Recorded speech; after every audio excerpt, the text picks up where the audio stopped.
രണ്ടാഴ്ച മുമ്പ് മൂന്നാറിലെ വട്ടവട പോയ സമയത്ത് സ്റ്റേ ചെയ്തൊരു വെറൈറ്റി സ്ഥലം കാണിച്ചു തരാം. മൂന്നാറിലോട്ട് പോകുന്ന വഴിക്കുള്ള ചെക്ക് പോസ്റ്റിൽ ബൈസനൊക്കെ തൊട്ടടുത്ത് തന്നെ വന്നിട്ടുണ്ടായിരുന്നു.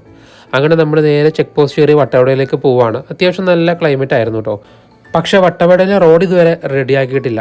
ഇതൊരു പ്രൊമോഷൻ വീഡിയോ ഒന്നുമല്ല, പൈസ കൊടുത്ത് തന്നെയാണ് സ്റ്റേ ചെയ്തിരിക്കുന്നത്. അതുകൊണ്ട് പോസിറ്റീവും നെഗറ്റീവും പറഞ്ഞുതരാം.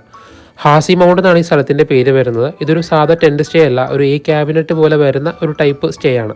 ഫ്രണ്ടിലായിട്ട് നമുക്ക് ഇരിക്കാനുള്ള സ്ഥലമുണ്ട്. 2 പേർക്കുള്ള റൂം ആയതുകൊണ്ട് തന്നെ അകത്ത് 2 ബെഡും ചെറിയൊരു ബാത്റൂമും ഉണ്ട്. ചെറിയ രീതിയിൽ കൺജസ്റ്റഡ് ആണ്, എന്തായാലും വലിയ കുഴപ്പമില്ല. ഇതിൻ്റെ മെയിൻ അട്രാക്ഷൻ എന്ന് പറയുന്നത് ഈ റൂമിൻ്റെ ഫ്രണ്ടിലുള്ള വ്യൂ ആണ്.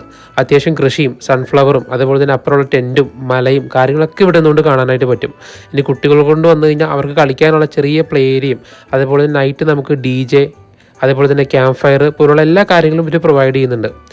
നൈറ്റ് ഫുഡ് നമുക്കില്ല. ഫുഡ് നമുക്ക് വേണമെങ്കിൽ ഹോട്ടലിൽ വിളിച്ച് പറഞ്ഞാൽ അവരിങ്ങോട്ട് കൊണ്ടുപോയി തരും. അതുപോലെ തന്നെ നൈറ്റ് നല്ല ആംബിയൻസ് ആണ്, ലൈറ്റൊക്കെ ഇട്ടിട്ട് ഇതുപോലെ എൻട്രൻസിൻ്റെ അവിടെ മരത്തിൻ്റെ അതിലൊക്കെ ലൈറ്റ് ഇട്ട് അടിപൊളി വൈബാണ് മൊത്തത്തിൽ ആഘോഷിക്കാനായിട്ട്. മെയിനായിട്ട് ഇതിൻ്റെ അട്രാക്ഷൻ എന്ന് പറയുന്നത് സൺറൈസും സൺസെറ്റ് സമയത്തൊക്കെയുള്ള ഒരു വ്യൂ ആണ് റൂമിൻ്റെ ഫ്രണ്ടിലുള്ള.